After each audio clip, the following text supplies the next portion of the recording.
put this down. You can carry on. Okay. Go on, just do it. Hang on, I'm doing something. I lied when I said I was ready. I lied when I said I was ready. Like a dirty liar. Wait, what is that window? You can F off. Almost closed OBS then, which was really, really irritated me. Save it. No, it just means I have to wait for it to restart, and because this is ancient, it would take years.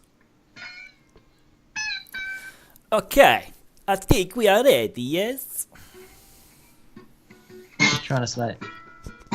Sounds like dog anus. Still can't see you, so it's really disorientating. Why can't you see me?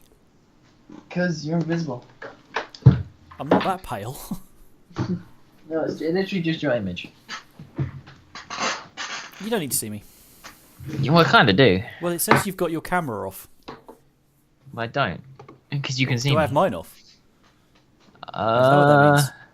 How would I tell? Hang on. That's me. Turn video on. Turned it back on.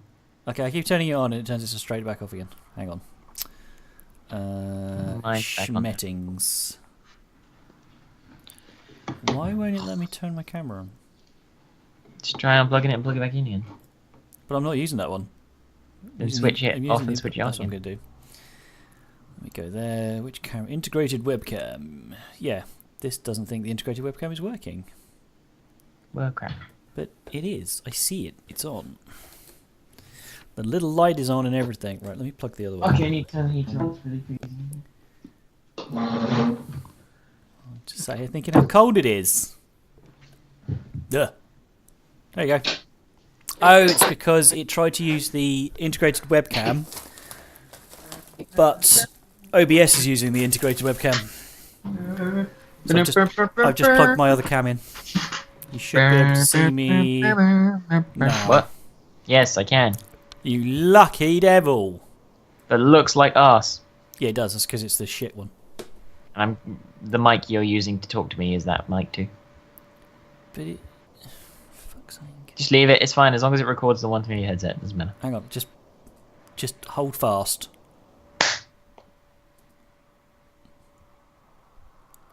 I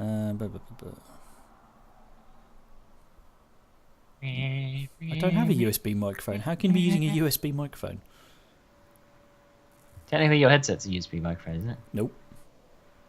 Is it not going through the... Ah, jack mic. Yeah. You still call them USB ones. Is that any better? Yes, that's it. There we go. Wunderbar. One day we'll get this all right before we do this show. Are you recording? Yeah. So am I. Ooh. Yeah, I just cut mine though. Right. After blah, blah, blah, blah, blah. Right, you got your notes? Yep. Right, come on. Let's get some energy, man. Woo! Whoa, what's that? That was me getting some energy. Like I haven't been at work all Sounded like Harry. freaking day. It's the wrong button. Right, do you want to clap? Is that all I need to do? Okay, no. 3, 2, 1, and go. Never ever works, but whatever. That was perfect. What are you talking about? Nah, not on my end. Perfect. Well, screw you. It's fine. Don't worry about it. I'll figure it out. I'm really not. I'm not. Okay. So Bart the Genius. Smile happy. Peter Piper picked a pickle pepper. How much wood could a woodchuck chuck if a woodchuck could chuck wood? Hey! Thank you. Hang Here on, a week. hang on. Why I live here. There you go. Chuck some wood. Right. Just wait for me to start talking and I will introduce us and I'll tell people I'm an idiot for not getting the title right. What title is it? Oh, right, yeah. Yeah. Okay. 5, 4. 5. 4. Hang on, I'm stuck. Okay. 5, Good. 4, 3. It's more of a Shelbyville idea.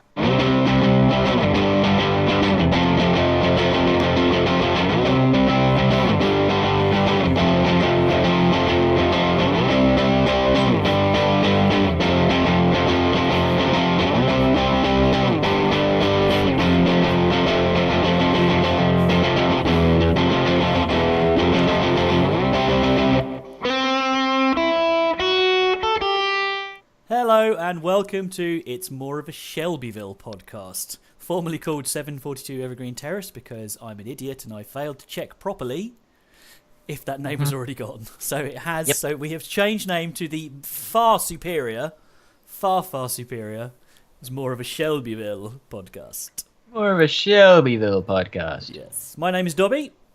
My name is Jez. And we are going to talk about Simpsons. Episode 2, Series 1, Bart the Genius. Aye.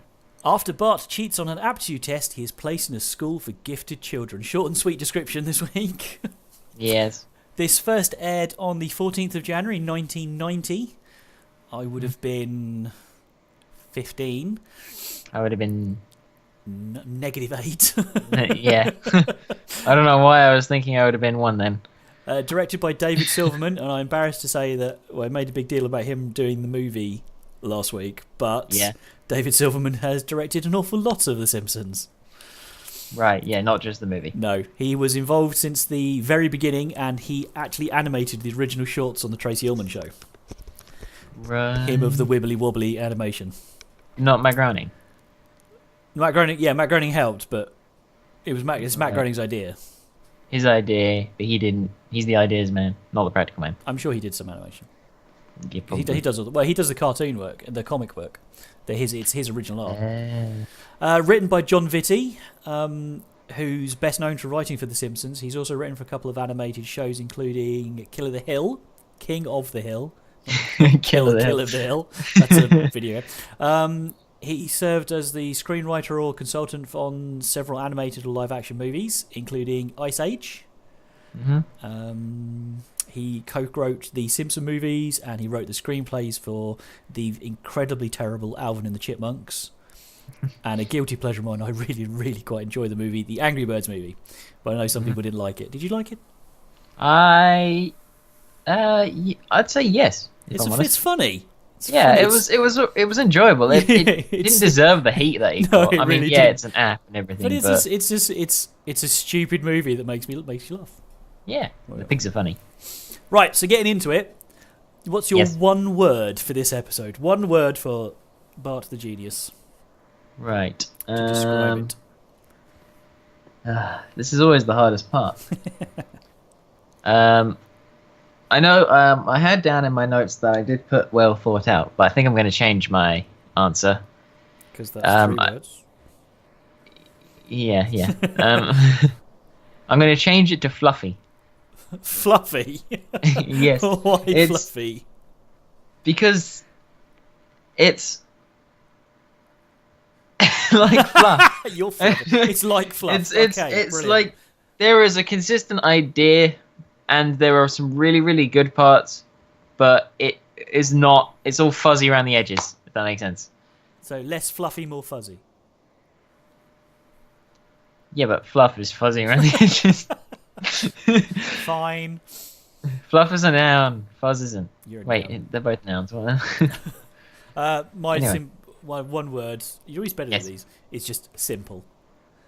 It's a simple episode. It's a fairly linear story. There's no secondary stories. There's no background stories. It's really stretching your vocabulary there. Simple and adequate. Yeah. Those are your 2 words that you... Next week I shall just grunt. Next one's going to be normal. It's going to be... Then expected. Must try better. Predicted. Anyway, it's a simple story. It's a one-trick pony. There's no extraneous things. Feels like they took a short and stretched it out to 30 minutes. Yeah. So it's fine. It's not a problem. It's fine, but there are some scenes in it, especially the scene when he's on the train and he's working it out, that I think are really well thought out. That's why I had well thought out. I'm not gonna deny that, but I think the storyline as a storyline, it's plot itself, it's good. The plot, thank you. First time we saw the opening credits. Yep, opening credits, first time. They are severely longer in this one. I don't know if that continues out through the rest of season 1. I never realised how long they are. Yeah. It was it's like 23 seconds. Yeah. You watch the Simpsons, and then because you know how long the opening credits are, it's not like you don't expect it doesn't feel long. because you've seen it all a million times and you know it's coming and it's gone and everything, and then you watch the first ones with the added bits in it, Yeah. that it feels so much longer. Well, if you think about it, 1 minute 23. Let's say the end credits are about 30 seconds because they hammer through them. That's 2 minutes of a 25-minute show. That's quite a lot.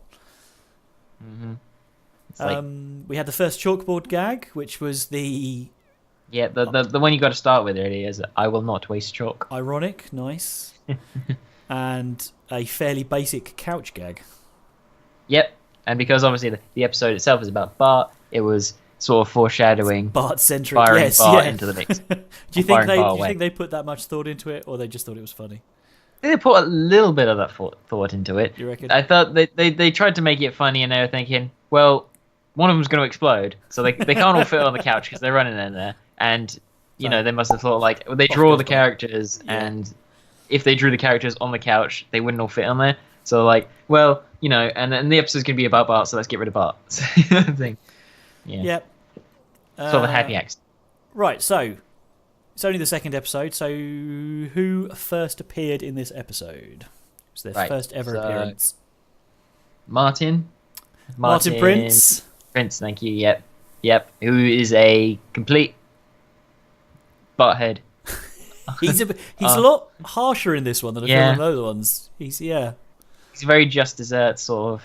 He wants Bart to get everything, and like he's very much the teacher's pet in this one. I mean, yes, he's always the teacher's pet, but he just progresses into just a know-it-all nerd instead of being the teacher's pet. I like the character he develops into. Yeah, I think that this sort of shows that this is one of those personalities that can plausibly, it seems canon to change over time. Yeah. So it's like, and then he starts to get beaten up by Jimbo and the others, and then he sort of like just regresses into a nerd. So Martin Prince. Yeah, Martin, and then Miss Krabappel. Edna. R.I.P. Edna. I love R.I.P. Edna. I love Edna. She's great. But again, this is sort of like the relationship between her and Martin's character, because in this one she's very much, oh, thank you, Martin. So she's like rewarding, satisfying his teacher pet stance, whereas she's a bit more jaded in later ones. Yeah, as it further goes on, she just gets really sick of it, and you can tell she just doesn't want to be an elementary school teacher, but that's what she does. And then of course we have Dr. Breyer. Dr. Breyer. See, who is a rare. Yeah, I know he's a secondary character, but I don't actually remember him appearing in any of the others. Yeah, he's one of those characters where you can't remember. In fact, there's another character I kind of say that I agree it's the same sort of treatment, which is Richard. Yeah. And that's one of Bart's friends. Yeah, see, I never knew his name. I never knew Richard's name. I mean, yeah, he's the one with the jacket and the like grey fluffy hair. Yep. Sort of thing. Oh yeah, we have to offer an apology. We mislabeled a character last week. The sickly looking child we said was Lewis, and he's actually Wendell. I knew that, and for some reason I had a complete brain fart. Lewis is the African American kid who has the orange striped jumper. Yep. And apparently, he's called Lewis Clark, which is obviously play on names there. But he is quite a secondary character. I mean, he's always there in the background, like Sherry and Terry. If they're not doing anything and saying anything, they're always in the background. And Ralph and whatnot. But Lewis, there's been a lot of Lewis copies throughout the show. You reckon? And they look like Lewis, regardless of whether, because they've always got the fluffy hair, and they've always but they won't have the signature jumper. I suppose it saves time for the animators. Yeah. I'm sure there are far more. Like in the beginning, in the opening credits, actually, I did notice this because this is the first time. Well, actually, I think I said it before, but this is the time I remembered that there was the bus stop scene in the very first opening of the credits, where Bart pulls the sign out from the bus people, and they run after the bus. Now I swear I saw Bart in the crowd that ran towards the bus. What, as well as riding past on the skateboard? Yeah. Bart rode past on the skateboard, but one of the adults was Bart. Right, Bart's adult head. Bart. And he was in with the jacket. Spiky hair and... Yes, right. Spiky hair. And that's the first and only time I've seen Bart duplicated not to be Bart. Because you see Homer's features on loads of... I might have to go back and look at that, because I don't really... Definitely do. It was like a very, very short amount of time, Well, it is, maybe isn't it? It's just a flash. second. Yeah, a second of him running across the screen, but So in the opening he's credits, there. Yeah, I'm he gonna kind of malforms and turns into Bart and then runs off. I tell you what, not only will I go look that up, I will stick that on Twitter and Instagram so everyone can see what we're talking about. He's in the back if you want to go look at it. He's in the back of the group. Right, I should put a screenshot of that up on. Yeah, on I don't know how I noticed it. It was like I was looking at the group and then I saw. I think that's just where I was looking at the time, and I saw Bart, and I'm like, "Hey, that's Bart," and then he just left. it was weird. Since we're talking about social media, you can follow us on Twitter at 742, and you can follow us. Change that yet? No, I'm going to leave that on. Okay. If you can either search for 742 or More of a Shelbyville Podcast, and the same on Instagram. It's More of a Shelbyville Podcast with underscores instead of spaces. So go check those out. We post nearly daily. You can keep up with the show. Yeah. Right, so the actual episode itself, Bart has trouble on an intelligence test and he steals Martin Prince's test paper. Yeah. And they deduce from one test that he's a genius and his IQ is through the roof. And they send him off to... Yeah, it wasn't even an IQ test. And they send him off to a school for gifted children. Homer changes his attitude to him. Homer starts treating him with more respect. But Bart struggles with the new school, alienated from his friends. He confesses he cheats and is sent back to Springfield Elementary. Yep. And that's pretty much it. Now, one thing Homer. Yeah. He's a red-blooded American male. He's male with a capital M. He's a proper man. He likes beer and especially football, in the opening ones. Yeah. Yeah, and farting and monster trucks and stuff. Now, would he really drive a pink car? Am I generalising there? But it doesn't. It doesn't because Marge's car later on, she's got the red station wagon. Well, she's got that in this. If the opening credits, she's driving. Of course she does. Yeah. So, but I know it's a piece of junk, and Homer doesn't really care about it. But really, a pink car? I think they are generalising because Marge, the mother, has the station wagon, and that's kind of stereotypical. The estate sort of car. Yeah, she's going to move the kids around and do the shopping. Is the stereotypical mum car before like minivans and stuff. And then I think the fact that Homer has a pink saloon. If you look at the car, it is. I mean, on the sides of it, it's definitely been in an accident or something. It's been dented. It's got things like that. So I think the reason he's got a pink saloon is just because he's a stickler for money. And okay, I can get that. I never noticed it before. It just kind of struck me as an odd car for a it definitely man to drive, especially in the earlier seasons, because he's definitely that sort of like. There's a scene in this where he goes and plays ball with Bart because he's respects him and whatnot because being a genius. Yeah. And I don't mean anything by it. It's just an observation. Mm-hmm. I really enjoyed the visualization that Bart does when he's trying to figure out the maths test. Yep. And it goes black and white and he's counting the people and it goes through. I didn't realise, but that's used as an example in certain math class. It's for visualization. See it. I thought it was cool. Is that kind of cool? American maths classes. Maths. Because they math real good. Numeracy. Yeah. The animation, it's not as shaky as it was in the Tracy Ullman shorts, and of course we don't actually know where this was supposed to sit in the original schedule, but it was decent. Yeah. Speculate that it was supposed to be before the Christmas one. Oh, definitely. Well, yeah, because that was supposed to be the season finale. Yeah. The Christmas one. But yeah, there's not quite there, but it's good. No, there are definitely some bits where they morph and things. But they did get quite a lot of the animation things, like when they're pulling the faces. When Bart's making faces. Bart's doing his faces. I love that. That's brilliant. That's his recurring face that does appear quite a lot. Yeah. And that was pretty still, and that it wasn't janky. It didn't move around. It didn't change. That was there.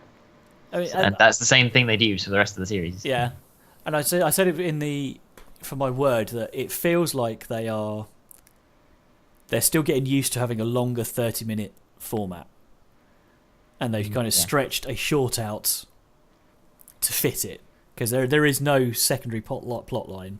I mean, it's still good.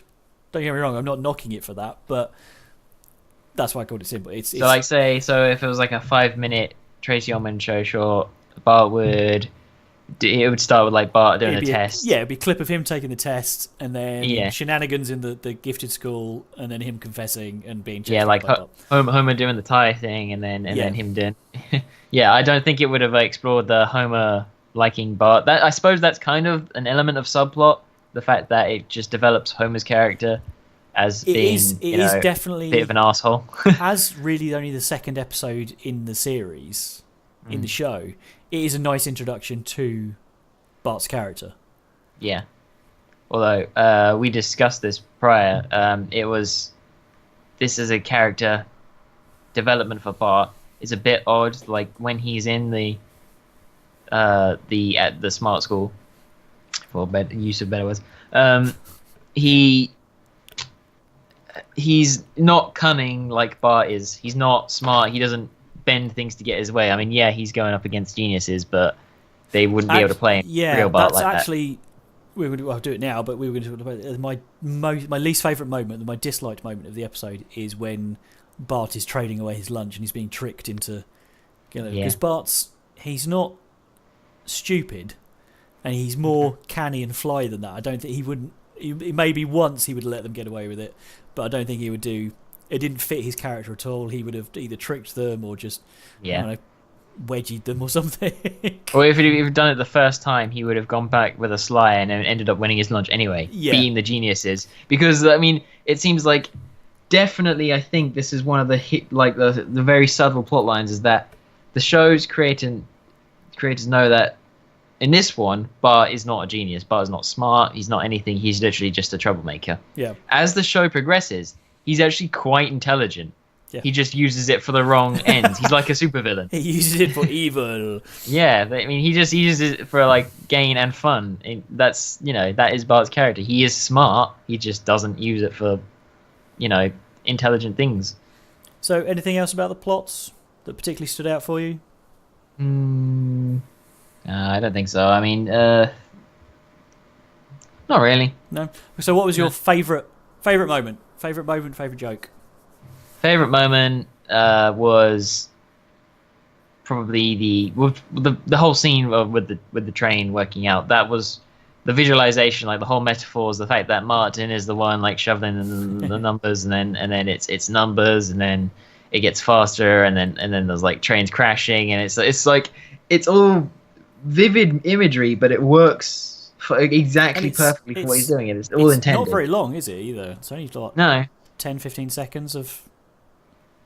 Well, I'd say actually it's for a segment like scene that's literally just a side thing. I say it's quite long. I think it's about 30 seconds. But it conveys an awful lot of information in that time. Yeah, it does. Yeah, it's a very economical use of their time to convey that he doesn't get it. So if that's your favourite moment, I've already told you my least favourite moment. What's your least favourite? Least favourite, definitely the bit where he's getting tricked. The bit with the joke as well, the R's. Oh, the RDR. My favourite bit about this is just the way she kind of leans into RDR. Yeah, that's another thing. His new teacher at the gifted school is Edna Krabappel's voice. Yeah, exactly. He didn't even try and change it. It's the same voice. Like I gave it a pass last time when it was Flanders was Kent Brockman's voice, but because Kent Brockman hadn't been introduced, but Miss Krabappel had literally been introduced like and then 10 minutes before. And now we've got someone else with her same voice. A little softer, but it's still obviously her. Yeah, I mean, it could be intentional, but... Yeah, that could be it, because they could be then trying to draw a comparison. This is the teacher figure. That's what she sounds like, regardless of where Bart is. Yeah. But there's the other bit that I don't like, which is when he goes back, to see Milhouse and Lewis and Richard. Yeah.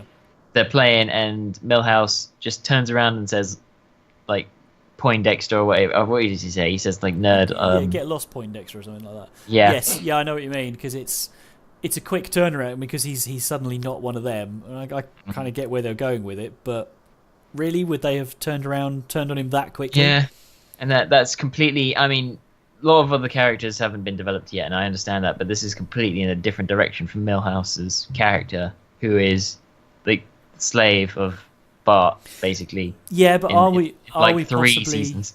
are we possibly looking at that relationship through the filter of the later seasons? Yeah, it could Because be, that's yeah, not really been established yet, is it? True, but yeah, I I think it's weird that his three friends suddenly turn on him. Like, and I know it's a plot device, and they're just. But also, yeah, but I mean, like Lewis and Richard, yeah, fair enough. We don't, again, like you said, we don't see them further on, and maybe that could be why I understand how they would go against him. But Milhouse lives on the same street as Bart. Like, he's one over from Flanders, isn't he? It goes Simpsons, I don't remember. He's very Flanders, close, yeah. Then Milhouse. I think it is. I think some of the geography in Springfield could be somewhat fluid. Yeah. Pretty sure they live next to each other at some point. But yeah, they've been friends since like nursery and preschool and all that. So they don't. He shouldn't like turn around them that quickly. Yeah. Just for being a nerd.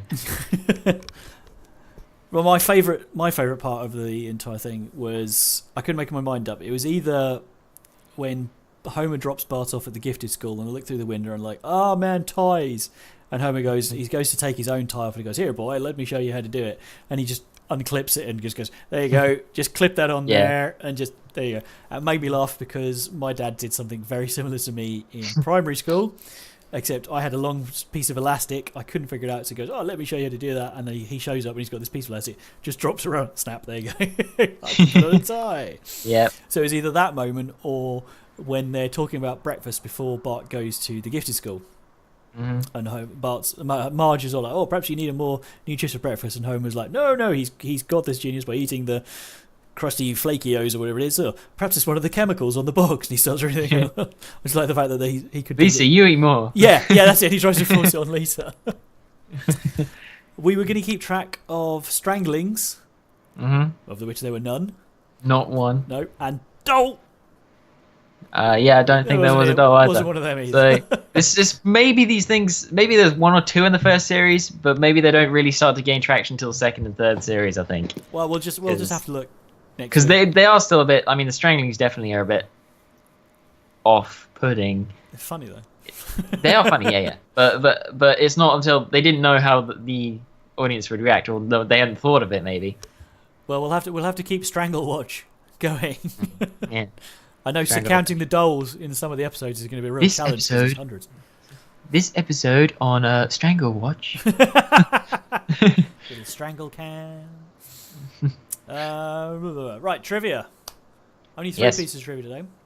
I'm not sure if I believe this first one. The banana in the opening scene when they are playing Scrabble was coloured incorrectly. It was like a really off-brown colour. As the Korean animators were unfamiliar with the fruit.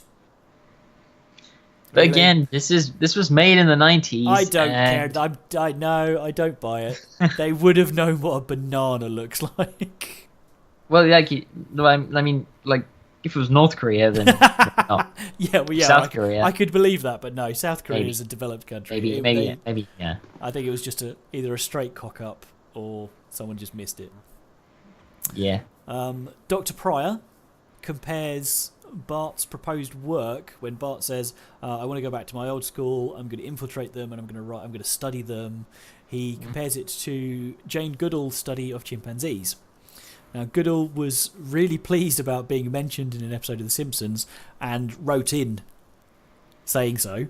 And John Vitti, the writer, actually autographed a copy of her book and sent it back again. Mm-hmm. And this is not the only time we've seen Jane Goodall or a Jane Goodall-like character, because there's one that crops up with a striking similarity, and I think it's in the Diamond when the Simpsons end up Diamonds. Yeah. I don't know how she felt about that one, but yeah, there you go. Well, so I thought that was enjoyed it. Only the second episode, and she's already starstruck. Yeah.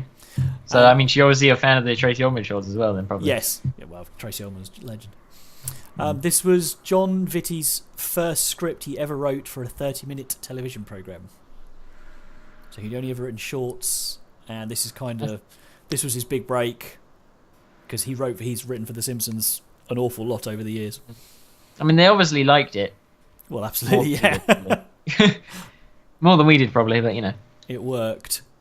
Yes, that's it. That's all I have for trivia.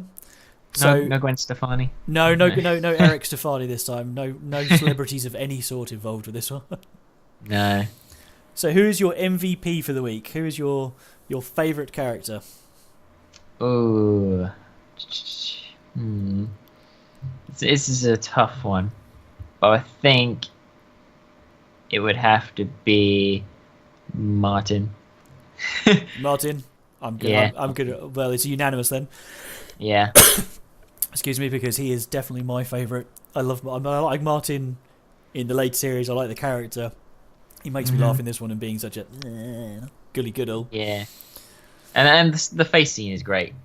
The face scene. I mean, it's just literally just Martin and Bart, but like this is like the most immature we see the faces used as almost. When they're making faces at each other through the window. Yeah.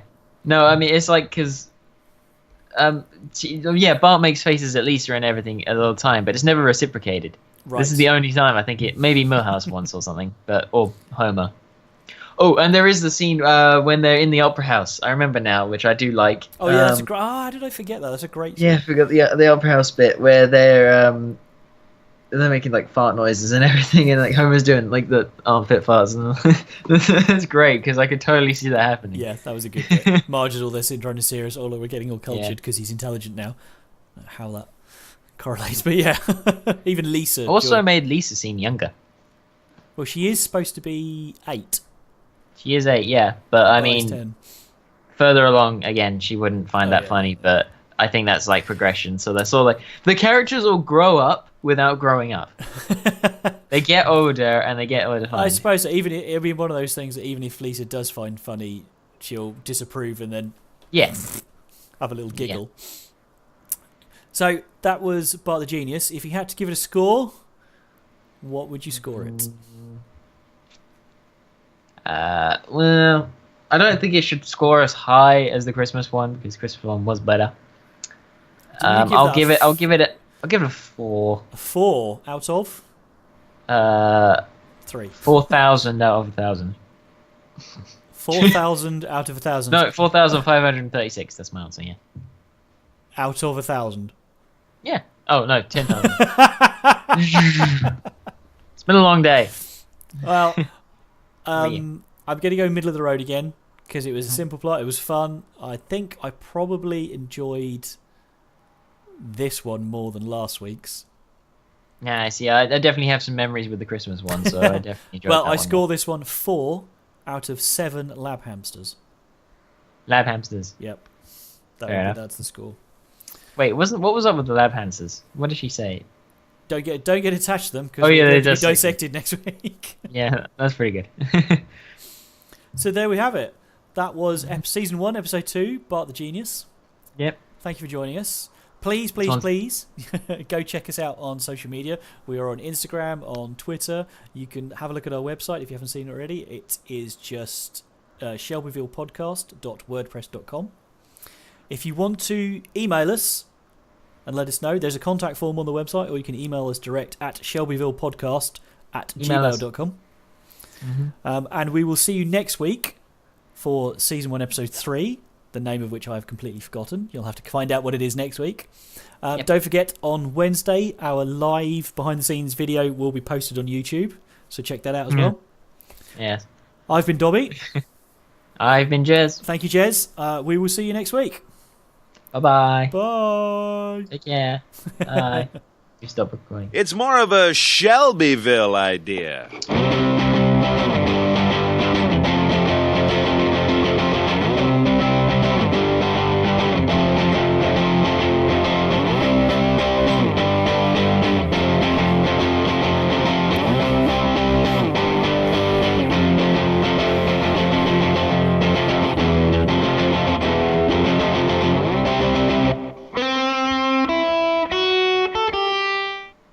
It's more... Done. Okay. You might have to edit me accidentally replaying the button at the end there again. That's fine. But I think rest the of it's fine. themes for the podcast, I'll just add the themes. I'll just delete them and add them again. Yeah, if you want, it's up to you. Because I can still hear things through it. Well, probably me dancing, as well. Probably. We need to work on our lengths. Beg your pardon. Can't talk to me like that. Why? How long was that? That was 33 minutes with all the guff at the beginning. That's fine. I'm not really not bothered if we're inconsistent on length. I kind of am, if I'm honest. Because you're editing it, so you do what you want with it. Well, that's true. I mean, but it's just people if people ever start to want to binge listen to them or listen to the next one eagerly, and then it's less than the one previously, it just seems a bit unfair. They should suck it up. Talking to you. Talking to you. You're still recording? Of course I am. Yes, you can. Well, I can only see half your face right now. Yeah, I have to kind of sit to make sure everything sits on the recording properly. I've got to sit right over one side. Well, occasionally I've seen just during the thing you did this once or twice. I mean, it wasn't for very long. It was for 2 or 3 seconds at a time. But this is it. You're looking at me through a different cam as well. Am I? Oh, are you recording with the... I'm recording with the integrated one, and then you can see me through good. that one there. Hi. That's fine. Yeah. Hi. See, because that was... Yeah, nobody knows what you're looking at now. I'm looking over there and over there. Anyway. Yeah, that's fine. Okay, then it doesn't bother me. I don't mind not seeing your face. Oh, thanks. I was just saying I've got a face made for radio. Yes. Well, you're doing a podcast, aren't you? It's only because no one will give me my own TV show. Mm-hmm. Anyway. Right. I've got to edit this in under many hours.